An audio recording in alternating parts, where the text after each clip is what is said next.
Xo'p. Endi yana darsimizni davom ettiramiz. Endi qaranglar. Men sizlarga o'tgan darsda present simple tushuntirib bergandim. Ya'ni present zamonlarda aytganman, 4 ta turga bo'linadi deganman. Ana shu present tense degani hozirgi zamonlar degani. Hozirgi zamonlar degani va men sizga hozirgi zamonlar 4 turga bo'linishini aytganman. Present simple hozirgi oddiy zamonga bo'linadi. Present continuous hozirgi davomli zamonga bo'linadi. Present perfect hozirgi tugallangan zamonga bo'linadi. Present perfect continuous hozirgi tugallangan davomli zamonga bo'linadi deb o'tgan dars tushuntirdim. Endi o'sha o'tgan darsda birinchi video olindi. Present simple zamoni haqida olindi. Endi men sizga hozir present continuous zamoni haqida video olib tushuntirib beraman. Xo'p, boshladim. Present continuous hozirgi davomli zamon. Sarlavha qo'yib olay. Present continuous. Present continuous hozirgi davomli zamon. Hozirgi davomli zamon. Birinchi o'rinda men sizga buni formulasini yozib beraman. Formulasi qanaqa bo'ladi buni? Present continuous bilasizlar? O'zbek tilida ham, ona tilida ham bor. Hozirgi zamonda nima qanaqa qo'shimcha bor? Yapti, yapman, yapmiz, yaptilar degan qo'shimcha bor. Ona tilining o'zida ham. Ingliz tilida ham xuddi shunaqa qo'shimcha bo'ladi. Hozirgi davomli zamon. Hozirgi davomli zamonni qo'shimchasi ona tilimizda yapti,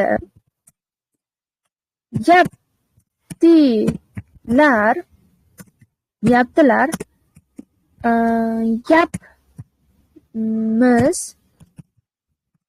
yapmiz, yapman yoki moqda degan qo'shimcha bor. Misol uchun o'qiyapti, mana o'qiyapti, o'qiyaptilar, o'qiyapmiz, o'qiyapman, o'qimoqda degan qo'shimcha bor ona tilining o'zida hozirgi zamonda, o'zbek tilida.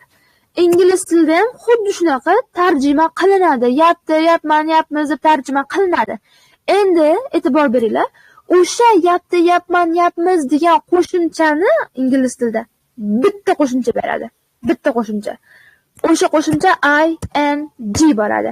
ing qo'shimchasi ing qo'shimchasi beradi. Ing qo'shimchasi beradi. Yapti degan hop qo'shimchani. Endi bu ing ni qayerga qo'shamiz? Hozir men sizlarga tushuntirib beraman. Formulasini yozsam o'zi tushunib olasizlar. Formula.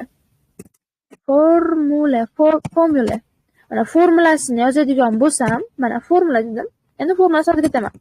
Birinchi o'rinda bilib qo'yinglar, birinchi o'rinda ega keladi. Subject bu ega. O'tgan darsda tushuntirdim. U egaga I, you, he, she, it, we, you, they tushadi. Men, sen, u, biz, ular ega keladi. Plus am is are. Am is are keladi. Am is are deb bilasizlar. I bo'lsa am bo'ladi, he, she, it bo'lsa is bo'ladi. You, we, they bo'lsa are bo'ladi. Buni bilasizlar. Plus fe'l keladi. Fe'lning qanaqa shakli? Fe'lning birinchi shakli kelib turib, o'sha fe'lning birinchi shakliga siz ing ni qo'shib qo'yasiz. Misol uchun, fe'lning birinchi shakli readmi? Readga siz reading qo'shib qo'yasiz. Speakmi? Speakga siz speaking qo'shib qo'yasiz. Xo'p, cookmi? Cookga siz cooking qo'shib qo'yasiz. Bo'ldi. Fe'lda birinchi shakliga ing qo'shasiz. Bo'ldi. Endi yana plus fransizda object o'tgan dars tushuntirdim. Object bu to'ldiruvchi. Mana shu present continuous'ni formulasi. Xo'p.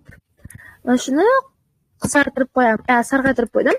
Xo'p, mana shu present continuous formulasi bo'lib turib, bilasizlar endi har bitta zamonlarda signal so'zi bor, O'tgan darsda present simple signal so'zini tushuntirdim. Every year, every day, every week, every month dedim. Once a month, once a day deb tushuntirdim.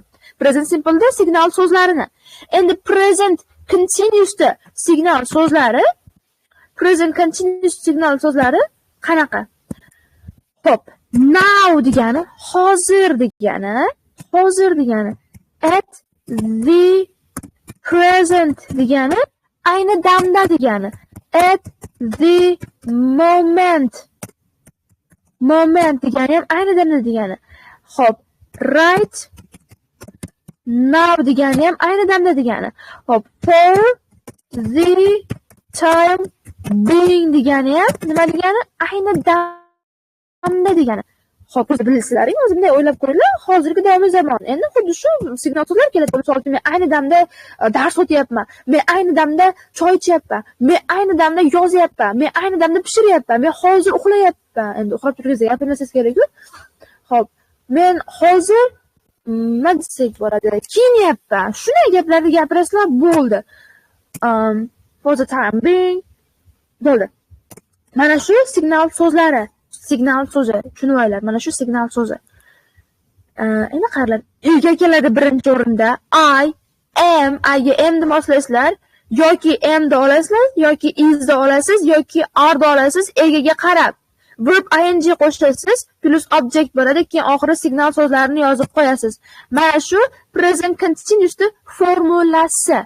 Endi bir raqamdan boshlab qo'yib, present continuous nima uchun ishlatiladi? Present continuous'da qanaqa qoidalar bor? Shularni hammasini tushuntirib beraman. Present continuous'da birinchi formulasi qanaqa? Diqqat bilan eshitinglar. Xo'p, nutq so'zlanayotgan vaqtda sodir bo'layotgan ikkinchi ish harakatni bildiradi. Faqat bilan e'tibor beringlar. Nutq so'zlanayotgan vaqtda, mana qaranglar. Nutq hammasi katta harf ketdi. Boshqa harf bo'lib qaranglar. Diqqat bilan eshitinglar. Xo'p, mana qaranglar. Nutq birinchi qoidasi shu. Nutq so'zlanayotgan vaqtda sodir bo'layotgan ikkinchi ish harakatni bildiradi. Endi qarang. Nutq so'zlab turgan harakatingiz bu degani gapirib turib ish qilasiz degani. Misol uchun yer chopyapsiz va ayingiz yoki dadangizga aytyapsiz. Men yer chopyapman ayni damda. E'tibor beryapsizmi? Yer chopyapsiz va gapiryapsiz. Yer chopyapman deb. Yer chopyapman degan gapingiz bu sizning nutqingiz va nutq so'zlanib turgan vaqtda siz yer chopyapsiz. Mana shu nutq so'zlanib turgan vaqtda sodir bo'layotgan ikkinchi ish harakatni bildiradi. Siz nutq so'zlayapsiz va ikkinchi ish harakatingiz yer chopib turgan harakatingiz sodir bo'lyapti. Tushunyapsizmi? Yoki mana qaranglar, mana men dars o'tyapmanmi? Men dars o'tyapman. Mana shuni o'zi present continuous. Men dars o'tyapman degan gapim bu meni nutqim va sodir bo'lib turgan ikkinchi ish harakatim bu meni dars o'tishim. Nutq so'zlanib turgan vaqtda sodir bo'lib turgan ish harakatini bildiradi. Bo'ldi, tamom. Men ovqat qilyapman deysiz. Ovqat qilyapman degan nutqingiz bo'lsa, mana shu nutq so'zlayapsiz. Ikkinchi ish harakatda o'sha ovqat qilib turgan ish harakati sodir bo'lyapti. Shunda formulaga solamiz. Formulaga misol uchun qaranglar. Hop, qoraytirishni yo'q qilamiz, sal kichikroq qilamiz.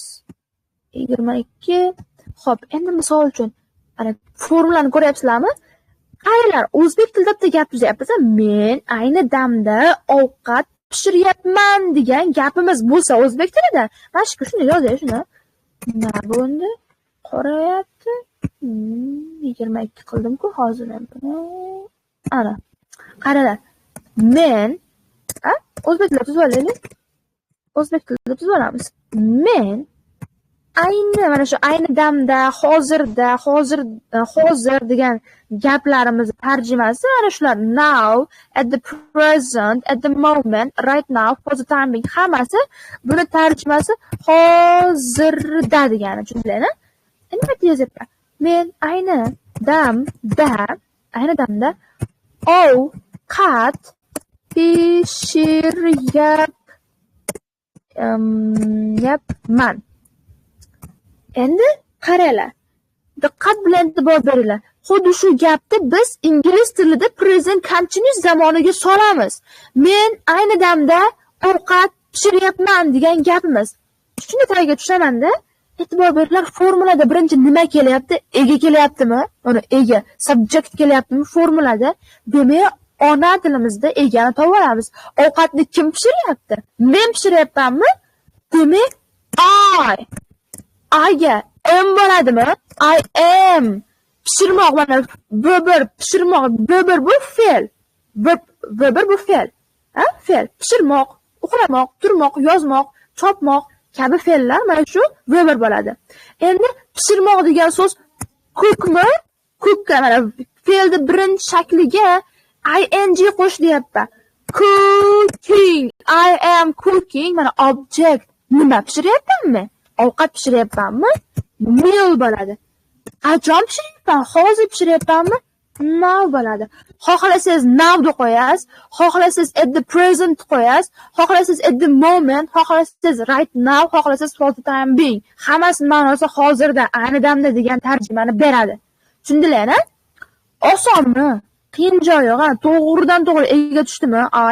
To'g'ridan to'g'ri ayga, ya'ni egaga moslab to be ni birini qo'ydikmi? To'g'ridan to'g'ri verb ing ni qo'ydimmi? To'g'ridan to'g'ri object qo'ydimmi? Bir ravishda shunday qo'yib qo'ydim, tamom. Buni qiyin joyi yo'q. Oson. Bilinglar, mana shu nutq so'zlanib turgan vaqtda sodir bo'lib turgan ikkinchi ish harakatni bildiryapti. Men ovqat pishiryapman deb nutq so'zlayapman va ikkinchi ish harakatim haqiqatan ham ovqat pishirib turganim bo'ladi. Tushundingizmi? Men musiqa tinglayapman. Musiqani tinglayapman degan gapingiz bu sizning nutqingiz, sodir bo'lib turgan ish harakatingiz bu haqiqatan ham musiqani tinglab turganingiz. Men ko'ylak tikyapman deyapsiz. Men ko'ylak tikyapman degan gapingiz bu sizning nutqingiz, sodir bo'lib turgan ikkinchi ish harakatingiz bu sizni haqiqatan ham ko'ylak tikib turganingiz. Tushundingizmi? Bu oson, qiyin joyi yo'q. Endi ikkinchi qoidani tushuntiraman. Hop, ikkinchi qoidani sal kattalashtirib qoraytiramiz. Hop, 24. Endi ikkinchi qoidaga o'tdim. Diqqat bilan e'tibor beringlar. Diqqat bilan e'tibor bergan odam zo'r tushunadi. Xo'p. Qaranglar. Yana biz present continuous o'zi 5 ta qoidasi bor-da. Ikkinchi qoidasiga keldik. Ikkinchi qoidasi qanaqa? Qaranglar. Mana vaqtinchalik sodir bo'lib turgan ish harakatlar uchun biz present continuousdan foydalanamiz. Diqqat bilan e'tibor beringlar. Vaqtincha sodir bo'lib turgan ish harakat. Vaqtincha. Ayni gapirib turgan vaqtingizda emas. Endi men shuni yozaman. Vaqtinchalik sodir bo'lib turgan ish harakat uchun harakat bo'ldi. To'g'rilaymiz buni. Muammo yo'q. Vaqtinchalik sodir bo'lib turgan ish harakat uchun biz present continuousdan foydalanamiz. Endi e'tibor beringlar. Vaqtinchalik sodir bo'lib turgan ish harakat uchun ayni gapirib turgan momentda emas. Shuni yozib qo'ya. Ayni gapirib turgan moment emas. Diqqat bilan e'tibor beringlar. Vaqtincha sodir bo'layapti ish harakatingiz, lekin ayni damda mana qarang, diqqat bilan e'tibor beringlar. Vaqtincha o'sha ish harakat sodir bo'layapti. Vaqtincha sodir bo'layapti. Ayni damda gapirib turganingizda emas. Endi bu qanaqa bo'ladi? Bu holatda shuni bilib oling, bu holatda shuni yozib ketaman ravishchalarini. These days ishlatasiz. This day ishlatasiz. Men sizga aytganman, mana day o'rniga ona o'lgir hafta, oy, yil deb qo'yishingiz mumkin, faqat kun demang. Tushundingizmi? Day o'rniga oy, hafta, yil deb o'zgartirishingiz mumkin. Xo'p. Nowadays currently ishlatishingiz mumkin. Yana nima bor? Today ishlatishingiz mumkin. Bularni tarjimasi nima? Bugungi yoki hozirgi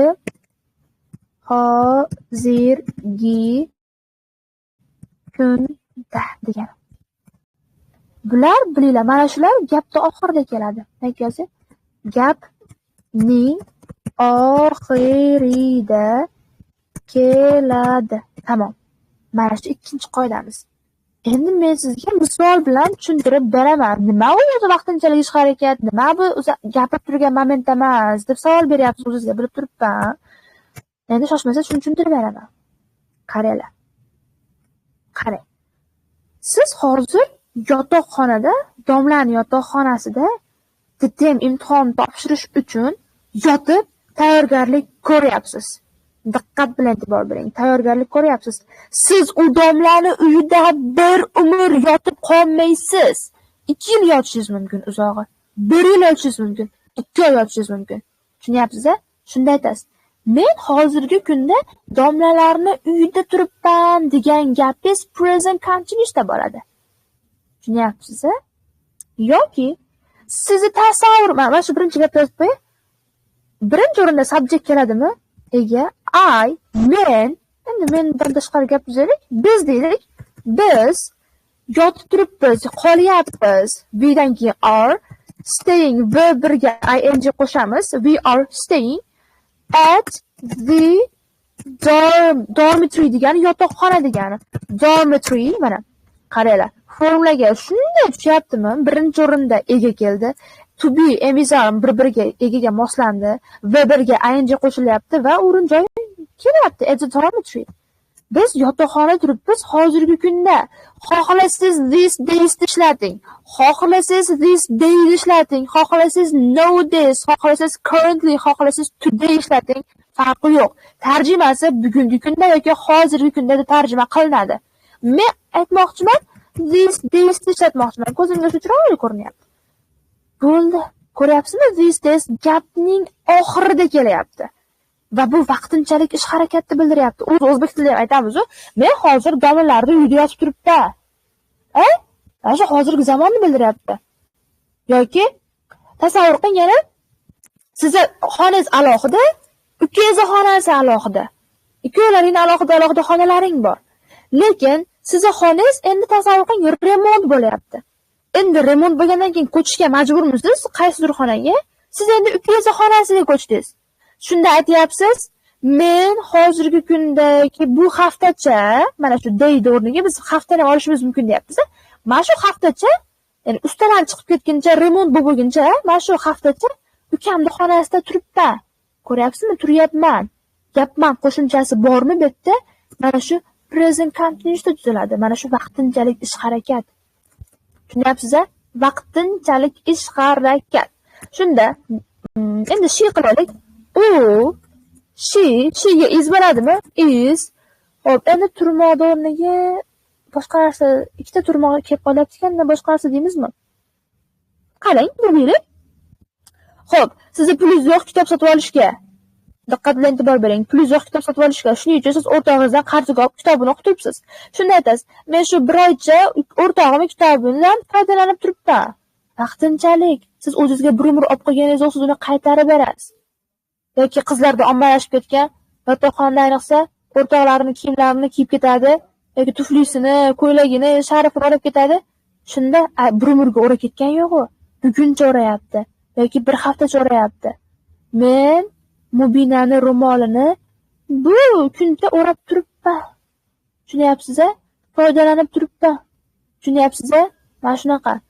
U foydalanmoq degani yur degani, diqqat bilan e'tibor beringlar. Mana shu verb fe'lda verb shakli. Endi yapti degan qo'shimchani berishimiz uchun ing qo'shamizda yorib ketadi. She is using uni kitobidan foydalanyapti. His book. Uni kitobidan foydalanyapti bu kuncha. These days. Tushunyapsiz-a? Osonmi? Vaqtinchalikka foydalanyapti. Mana shu foydalanib turgan ish harakati vaqtinchalikka sodir bo'lyapti, bir umrga emas. Tushunyapsiz-a? Yoki men sizga aytayapman, I am, xo'p, men kutubxonada dars qilyapman vaqtinchalik. Bir endi kutubxonada dars qilmayman. Misol uchun universitetimiz remont bo'lib turgan bo'lishi mumkin, boshqa narsa bo'lib turgan bo'lishi mumkin, tadbir bo'lib turgan bo'lishi mumkin. Shuning uchun men kutubxonaga chiqib ketdim dars qilgani. Shunda aytaman, shu bir haftacha men kutubxonada dars qilib turibman deyman. Ko'ryapsizlar? Ayni damda gapirib turgan vaqtimda men o'sha dars qilish ish harakatini amalga oshirganim yo'qman. Tushunyapsizlarmi? Mana men o'tiribman, mana shu markazda o'tiribman-da, aytyapman o'quvchilarimga. Men kutubxonada dars qilib turibman bu kunda deyapman. Mana shu hozircha bugungi kunda deyapman-da. Lekin o'sha gapda gapirib turgan momentda men kutubxonada emasman. Men markazda o'quvchilarimni oldidaman. Tushunyapsizlarmi? I am doing my, ko'ryapsizlarmi? Do verbiga ing qo'shilyapti. Object bo'lyapti. My homework. Uyga vazifamni bajaryapman at the library. Kutubxonada bajaryapman bu kuncha. These days. Tushunyapsizlarmi? Men sizga shu markazda o'tirib aytyapman o'quvchimga, men bugun shu kunlarda ichida kutubxonada vazifa qilyapman deyapman. Mana shu gapim vaqtinchalik sodir bo'lib turgan ish harakat ayni momentda emas, gapirib turgan vaqtimda emas. Chunki men gapirib turgan vaqtimda markazdaman, kutubxonada, universitetda emasman. Tushundilarmi? Osonmi? Menda aytibdi-yu, biz bu kun ichida va shu kunlar va shu oycha yotoqxonada turibmiz deyapti. Ayni gapirib turgan vaqtda yotoqxonada yotgani yo'q. U markazda bo'lishi mumkin, uyda bo'lishi mumkin, maktabda bo'lishi mumkin. Shu gapini o'rtoqlariga, oila a'zolariga gapiryapti. Tushundilarmi? Vaqtinchalik sodir bo'lib turgan ish harakat shu. Bo'ldi. Buni qiyin joyi yo'q. Mana shu ikkinchi qoida edi. Uchinchi qoidaga o'tamiz.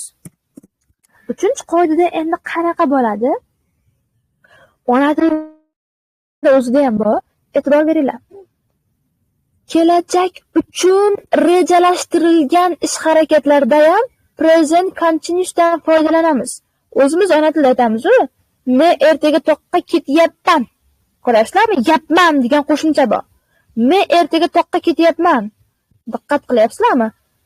Ertaga bitta kelasi zamon ravishi, ertaga degan so'z, lekin kelasi zamon uchun aniq tiniq rejalashtirib qo'yilgan ish harakatlarga biz present continuous dan foydalanamiz.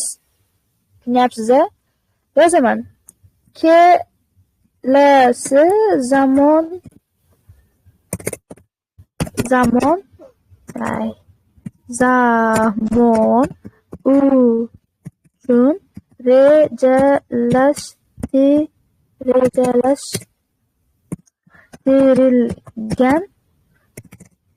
rejalashtirilgan ish harakatlar uchun. Kelasi zamon uchun rejalashtirilgan ish harakatlarga ishlatasiz. Endi qanaqa? U qanaqa bo'ladi endi kelasi zamonga rejalashtirilgan ish harakat? O'zi o'zbek tilida nutqimizda juda ko'p foydalanamiz bundan. Aytasiz. Men ertaga bunday ketyapman. Biz keyingi hafta to'qqa aylangan ketyapmiz deb gapiramiz-ku. Mana shu o'zi yapmiz, yapti, o'zi hozirgi zamonda formulasi. Lekin ertaga, keyingi hafta deganimiz kelasi zamonda signal so'zi. Va shunda biz va u hali beri sodir bo'lgan yo'q. Ayni gapirib turgan vaqtimizda amalga oshirilgani yo'q. Ertaga sodir bo'ladi yoki keyingi hafta sodir bo'ladi, keyingi oy sodir bo'ladi, lekin ana shunda kelasi zamon uchun rejalashtirilgan ish harakatlarga biz present continuous dan foydalanamiz. Va bundachi o'sha ish harakatni mana shu yozib qo'yib, sodir bo'lishi aniq bo'ladi ana. Aniq bo'ladi. Urg'u berib yozib qo'yapman. Sodir bo'lishi aniq bo'ladi. Aytaman. Men ertaga Germaniyaga uchib ketyapman deyapman. Demak, bu aniq ketyapman. Meni biletlarim tayyor. Meni reysim tayyor. Soati aniq. Qachonligi aniq. Meni chamadonlarim, hamma yo'g'im tayyor. Meni pullarimga tayyor. Demak, men aniq ketyapman. Mana shu zamonda tushsam. I am flying to Germany. Germany. Tomorrow. Shu yerda bitta narsa esdan chiqibdi, qizingga hollar. Mana shu yerda esdan chiqibdi. Mana shu qoidaning ichiga kirgizaman. Qaranglar, bu holatdachi, bu holatda. Tomorrow, next degani keyin deganimi? Keyingi kun. Diqqat qilinglar. Tomorrow degani ertaga degani, next day keyingi kun degani. Siz shu day o'rniga nima ishlatishingiz mumkin? Day o'rniga. Xo'p. Week ishlatishingiz mumkin. Hafta, oy, yil ishlatishingiz mumkinmi? Bo'ldi. Keyingi ertaga, keyingi kuni, keyingi hafta, keyingi oy, keyingi yil deb kelasi zamonni signal so'zlarini present continuous zamonda ishlatishingiz mumkin. Shunda kelasi zamoncha rejalashtirilgan ish harakatlarga biz present continuousni ishlatamiz. Va mana shunda ish harakat sodir bo'lishi aniq-tiniq bo'ladi. I am flying to Germany tomorrow. Men ertaga Germaniyaga ketyapman. Demak, bu meni ketishim aniq. Endi qaranglar. Farishtalar sekin omin qilib o'tiribdi. Endi 4-chi qoidasi bor. Menimcha 3-chi qoidaga tushundilar deb umid qilaman. Aniq tushundilar. Tushunmaslikda iloji ham yo'q. Endi tushunib aytasiz, biz oilaviy deysiz, toqqa ketyapmiz. We are going to the mountain tomorrow. Ertaga yoki keyingi hafta deylik. Ha, tomorrow ishlatamizmi? Next week. Demak, hamma rejalashtirilgan oilangiz bilan kelishgansiz, demak siz aniq-tiniq ketyapsiz toqqa. Keyingi hafta biz toqqa ketyapmiz. Tushundingizmi? Ishlatilgan signal so'z kelasi zamon, lekin uni shakl boru, formula boru, hozirgi zamon, lekin gapning ma'nosi kelasi zamon. Tushundingizmi? To'g'ri. Endi 4-chi qoida qanaqa bo'ladi? Xo'p, yozaman. Buni yaxshilab tushunishing kerak bo'ladi. O'zgarib turadigan, yo'q, o'zgarib turadigan emas. O'zgarayotgan yoki rivojlanayotgan ish harakatlar uchun ishlatamiz. Endi bu qanaqa bo'ladi? Bu endi sizlar yana meni miyam qiynamang ustoz demanglar. Oson. Endi o'zgarayotgan holat qanaqa demanglar menga. Oson. O'zgarayotgan, rivojlanayotgan ish harakat. Endi bu qanaqa bo'ladi? Sekin o'ylanglar, o'zgarayotgan holat qanaqa? Misol uchun qarang. Xo'p, misol uchun qarang. Nima deyish mumkin? Endi hayot real voqeaga asoslanmanda. Misol uchun yuzlaringga husnbuzar chiqdi. Ilohim, nima chiqmasin, husnbuzar chiqdi. Endi siz unga dorilar, maskalar, qanaqadir nimadirlar qilyapsiz. Va o'sha husnbuzarlaringiz asta-sekin yo'qolyapti. Mana shu o'zgarayotgan holat bo'ladi. O'z bilyapsizlarmi? Yo'qolyapti degan gapim o'zi ham present continuous bo'lyapti, hozirgi zamon. Yo bo'lmasam, e'tibor bering. Siz ingliz tilini o'rganishni boshladingiz, so'zlar yodlashni boshladingiz, grammatika o'rganishni boshladingiz, listening eshitishni, reading qilishni boshladingiz. Birocha, ikkoycha bo'ldi boshlaganingizda, 3-4 oyda aytyapsiz, meni ingliz tilim yaxshilanyapti. Ko'ryapsizlar, mana shu o'zgarayotgan ish harakat, rivojlanayotgan ish harakat bo'ladi. Va mana qarang, hozir yozmi va aytasiz, ob-havo isib ketyapti. Sekin o'zgarayotgan holatni bu ham ana shunda biz present continuousdan ishlatamiz. Aytasiz, meni ingliz tilim yaxshilanib ketmoqda, yaxshilanib bormoqda deysiz. Bu holatda aytasiz, ko'pincha keladigan ravish bor, ko'pincha keladigan day, diqqat bilan e'tibor beringlar, day by day. Buni tarjimasi kundan kunga deymiz. Meni ingliz tilim yaxshilanib bormoqda deymiz. Bu ham gapning oxirida keladi, xo'pmi? Gapning oxiri deb qo'yaman. Gapning oxiri. Diqqat bilan e'tibor beringlar. Hozirda e'tibor beringlar, mening ingliz tilim kundan kunga rivojlanmoqda deyapman. Qaysi? Mana markazi. Mening ingliz tilim kundan kunga rivojlanmoqda degan gap bo'ldi. Endi buni sekin ingliz tili gapga o'giramiz. Mening ingliz tilim kundan kunga rivojlanmoqda. Ega qaysi? Nima rivojlanmoqda? Ingliz tilimi? Mening nima degani? Har doim bunaqa olmashlar old so'z turkumdan oldin keladimi? Mening ingliz tilim. Ingliz tili degani English deganimi? English bo'ldi. Mening ingliz tilim. Meni ingliz tilim itga teng bo'ladimi? Diqqat bilan e'tibor beringlar. Itga teng bo'ladimi?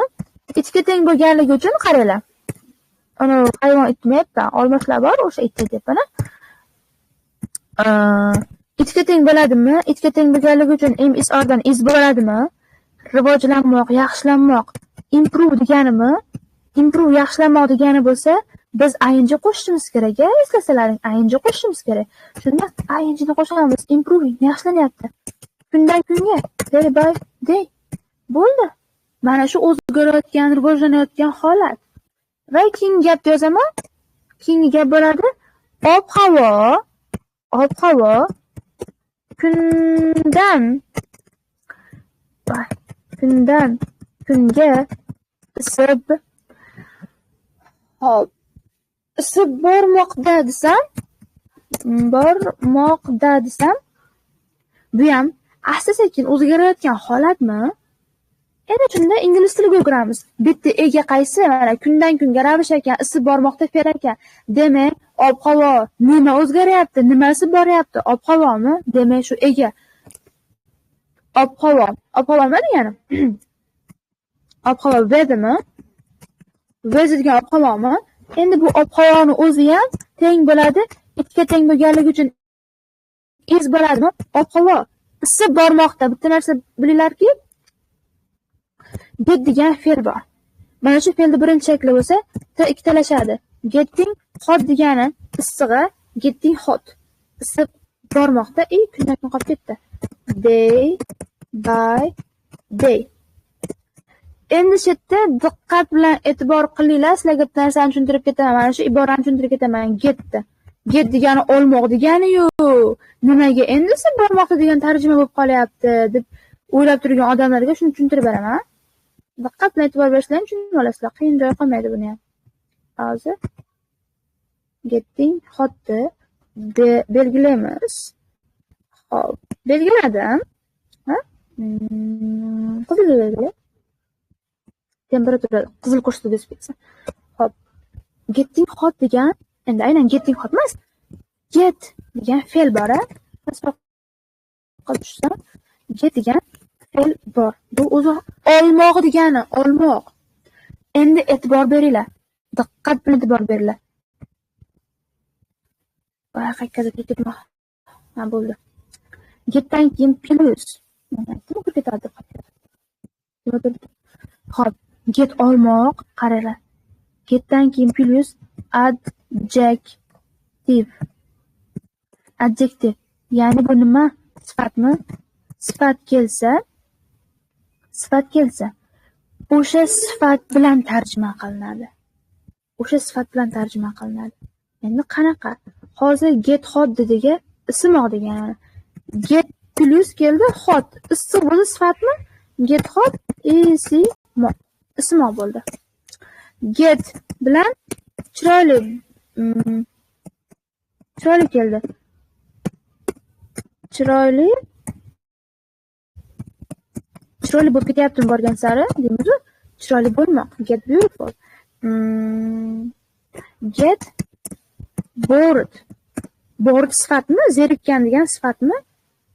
Beautiful sifati. Get bored sifat. Get bu bored zerikarli degani. Va men zerikdim. Zerikmoq bo'ladi. Zerikmoq. Nafslar. Get keladi. Terrified qo'rqqan, cho'chigan deganimi? Nima bo'ladi shunda? Qo'rqmoq bo'ladi. Voy. Qo'rqmoq bo'ladi. Osonmi? Buni qiyin joyi yo'qmi? Beautiful chiroyli sifat. Bored zerikkan sifat. Terrified qo'rqqan sifat. Endi bular get bilan bo'lsa, o'sha sifatni fe'l qilib yuboramiz. Xo'p, endi nima bor? Tired, charchagan degan so'z bo'ladi, tired sifat. Get bilan keladi. Tired, charchagan bu sifat bo'ladi. Endi charchamoq bo'ladi. Charchamoq. Charchamoq. Nima bu gap bo'ldi? Charchamoq. Endi shunga bitta gap chizaman men. Aytaman, men charchab ketyapman deyapman.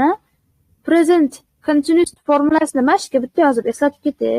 Tepada qolib ketdi, yana sizlar nima balo olib ketyapti deb o'ylamanglar.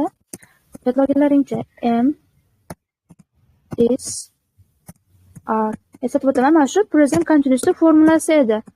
Va birga ing qo'shardik, plus bo'lardi, object bo'lardi. Mana object mana shu formulasi oxiriga o'sha vaqt ravishlarni yozib qo'yasizlar. Ayni damda hozirgi kunda mana shu present continuousni nimasi edi? Formulasi edi. Ana. Endi men xuddi shu formulaga solaman. Shu hozir yozgan sifatlarimni. Men charchab ketyapman desam, men charchab ketyapman. Kim charchayapti? Menmi? Ega bo'ladimi? Men degani ay deganimi? Ayga am bo'ladimi? Am. Hozir yozdim, get verb. Get yozaman-da. Endi ing qo'shsam get ikkitalashadi. Getting tired. Men charchab ketyapman hozirgi kunda yoki at the moment. Ayni damda. Bu osonmi? Tushundinglar? Hozir nimaga buni tushuntirdim? O'zi bu zamon, ya'ni zamon mavzumizga aloqador emas. Hozir get hot degan so'z ishlatganim uchun tushuntirib ketdim. Yana bu nima bilan ishlatyapti? Teacher demanglar deb. Xo'p, mana shu 4-qoidasi. 4-qoidasini eslatib o'taman. Ya'ni o'zgarayotgan, sekin-sekin rivojlanib borayotgan ish harakati uchun day by day ko'pincha ishlatiladi, kundan kunga, gapning oxirida keladi. Mening ingliz tilim kundan kunga rivojlanmoqda. My English is improving day by day. Bu ham xuddi formulaga tushdimi? My English ega, is tushdi, verb ing keldi, bo'ldi day by day oxiriga. Ob-havo isib bormoqda. The weather ega bo'ldi mana. The weather ega bo'ldimi? Mana egaga to'g'ridan-to'g'ri yozildi the weather. The weather itga teng bo'lganligi uchun emizardan is qo'yildi. Verb ing getga ing qo'shildi. Getting hot day by day oxiriga yozildi. Bo'ldi. Qiyin joyi yo'q buni. Endi 5-qoida. 5-qoida. Yana buni informator qilamiz. Qoraytiramiz. Ana. Xo'p. Endi 5-qoidaga e'tibor beringlar. Endi bu qanaqa? Asab buzar holatlar uchun. Asab buzar holatlar uchun. Endi yana o'ylab qo'yingchi, biz boshimizni qotirdik. Endi bu asab buzar holat nima deb savol berib turgan bo'lsalaring. Endi diqqatli e'tibor beringlar. Asab buzar holatlar uchun. Bunda keladigan ravish bor. Diqqat bilan e'tibor beringlar. Keladigan ravishlar bor. Always keladi. Constantly keladi. Constantly. Continuously keladi. Buni tarjimasi nuqul yoki hadeb deb tarjima qilinadi. E'tibor berdilarmi? 5-qoida present continuousni biz asab buzar holatlar uchun ishlatar ekanmiz. Pastga tushirib qo'ying.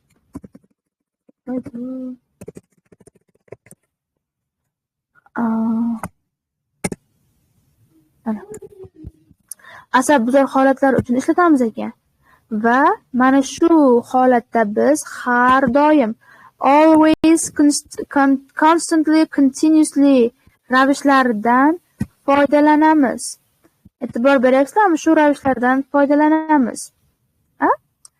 Endi bu nuqul ha deb tarjima qilinadi. O'yla o'zbek tilida ham sen ha deb meni telefonimni olib qo'yyapsan. Ko'ryapsizlarmi? Yapsan, ing bor, yapsan. Yoki u ha deb baqiraveryapti-da. Yapti bor, bilyapsizlarmi?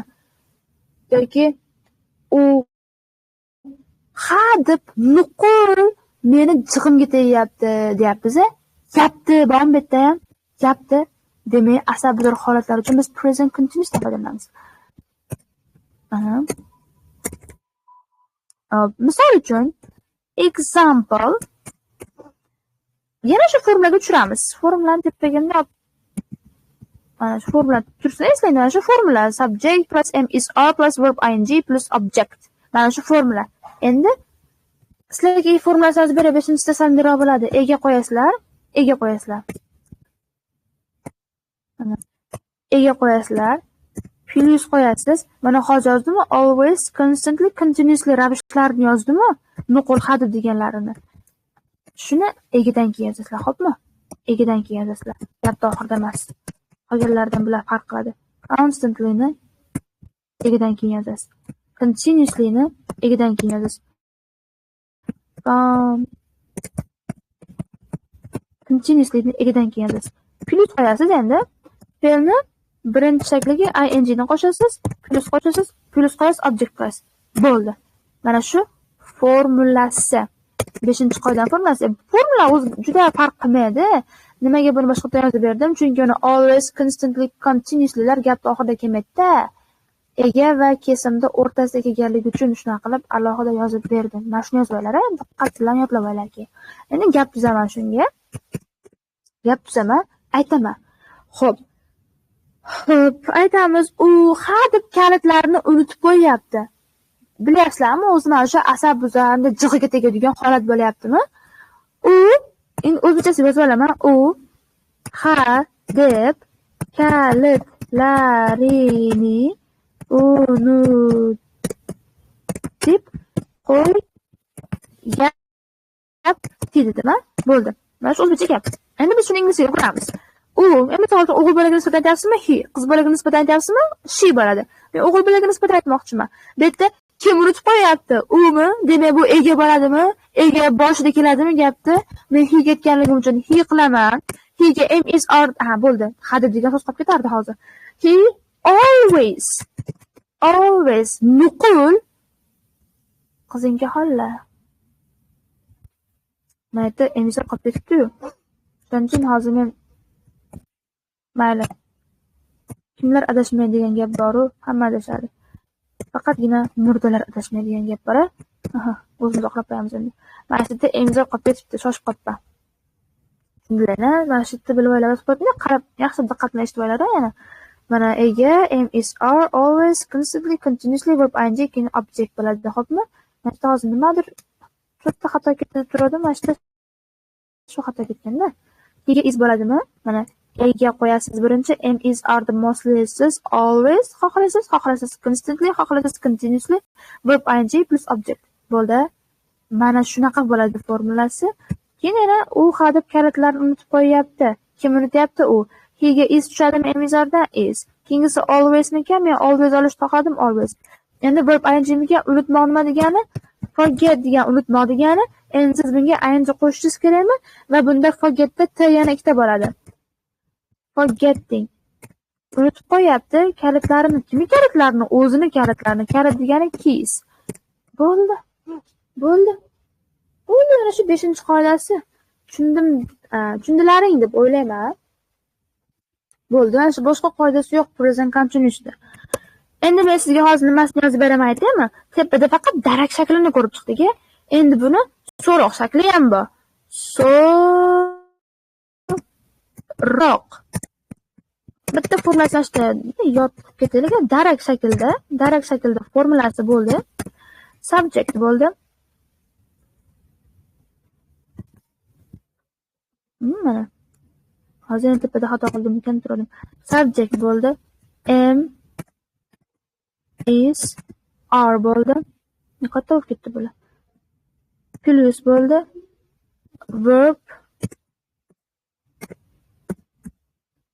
Verb ing bo'ldi. Subject bo'ldi. Am is are bo'ldi. Verb ing bo'ldi. Plus bo'ldi. Object bo'ldi. Formulasi. Tepadagi formulasi object bo'ldimi? Keyin time expressions yozdik. Ya'ni now o'zini yozib qo'yamiz, qolganlarni davom ettirib ketaverasizlar. At the moment, at the present. Mana shu darak shakl nasi bo'ldi? Formulasi bo'ldi. Endi men sizga roq shakl formulasini yozaman. Roq shakl formulasida am bor, am, is, are oldinga chiqadi. Plus bo'ladi, subject bo'ladi, plus bo'ladi, verb birda ing shakli bo'ladi, plus bo'ladi, object bo'ladi, yana plus qo'yasiz, o'sha now ravishlarda yozib ketasiz va so'roq qo'yasiz. Mana shu so'roq shakl formulasi bo'ladi. Buni ham sarf qilamiz. Mana shu bitta gap tuzib ketdi. Sizlarga yanada aniq tushunarli bo'lish uchun example. Men yo'q. Faqat men o'ramanmi? Ular itlarni ovqatlantiryapti. Ular degani they deganimi? Theyga are tushadimi? Ovqatlantirmoq feed deganimi? Feedga ing qo'shamizmi? Kim nimani ovqatlantiryapti? O'zlarini itini ovqatlantiryaptimi? Their dogs. Qachon ovqatlantiryapti? Hozir ovqatlantiryaptimi? Bo'ldi. Mana shu darak shaklga formula bo'ldi. Endi so'roq shakl formulasini yozib berdim va endi so'roq tuzamiz. Ular endi itlarni ovqatlantiryaptimi deb savol beradigan bo'lsak, they ya'ni ular ovqatlantiryaptimi deganim uchun they bo'ladi. Theyga are tushadi. Are tushganligi uchun gapni boshiga they deb yozaman, keyin feedga ing qo'shaman. To'g'ri. Emizardan biri bo'ldi. Egiga moslab subject they bo'ldi. Feeding, feed birga ing qo'shdim. Endi to'ldiruvchi yozaman. Their dogs. Bilaverar, eslatib o'taman. To'ldiruvchi nima bu? Ni tushum kelishigini olgan so'z to'ldiruvchi bo'ladi. Ni qo'shimchasini. Ular itlarini ovqatlantiryapti deyapman. Itlarini, mana shu to'ldiruvchi. To'ldiruvchi bu object ingliz tilida. Tushunyapsizlar? Endi ular hozir itlarini ovqatlantiryapti. Bo'ldi, tamom. Mana shu so'roq shakl formulasi. Inkor formulasi, diqqat qilinglar. Qana bo'ladi? Birinchi subject keladi. Xo'p, plus qilasiz. Am, is, are. Plus bo'ladi.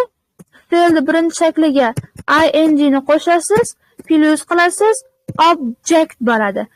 Objectdan keyin o'sha yana vaqt ravishlari, signal so'zlari, ya'ni now. Faqat men now yozib ketyapman, ko'p yozmasdan, chunki tepada yozib oldim. Sizlar shu now, at the present, at the moment, right now'larni birini olishlar mumkin. Mana shu inkor shakl formulasi. Inkor shakl formulasi. Mana yerda yana notimiz qolib ketdi. Bitta shoshib qolyapmanmi, bilmayman men. Not qolib ketdi notimiz. Mana shu not bo'lishi kerak edi. Kimdir payqagan bo'lsa, malades. Kimdir shu men to'g'rilamasdan oldin farqlagan bo'lsa, mana shu subject bo'ladi. Notni am is are ga shunday qo'shib ketasiz. Mana subject am is are ga notni qo'shasiz. Verb ing plus object now. Endi men gap tuzaman. Ular itlarini hozir ovqatlantirmayapti deyman. Inkor.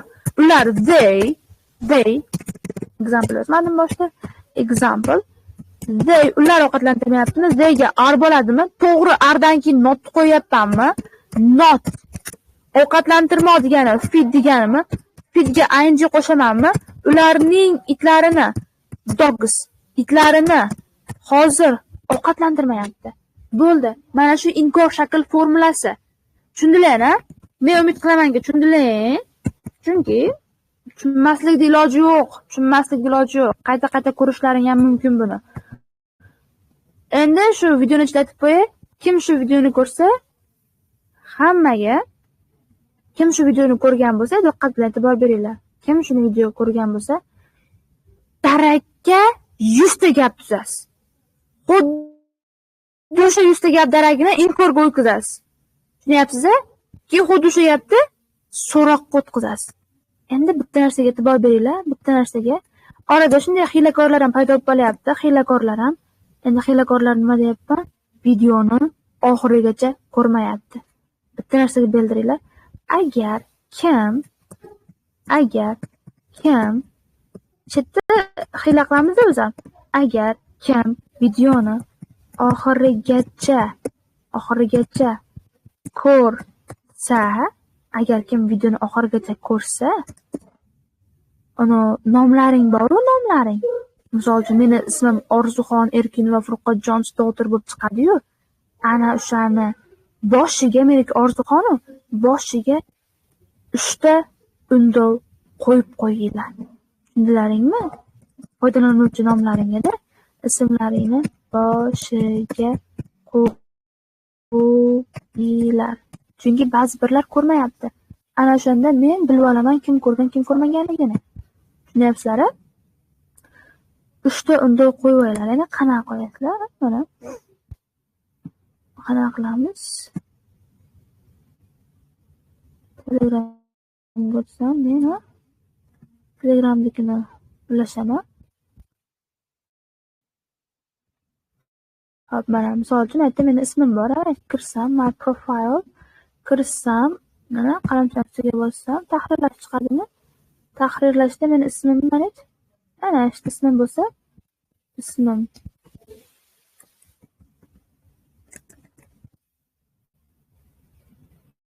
Mana.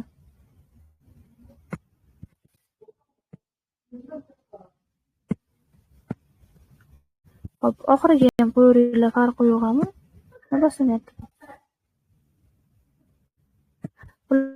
Smash bo'lsa ismingiz 3 ta undov qo'yib qo'yinglar. Men shundan mana saqlash bo'lsizlarga ko'rgan, kim ko'rmaganligini bilib olaman. Tushundilarmi? Tushundilarmi? Mana soat o'zi 9 ham bo'libdi. Mana. Endi hamma videoni ko'rsin. Tushunasizlar. Mana shu present continuous mavzusi. Mana shu present continuous. Endi xayrlashamiz. Sog' bo'linglar.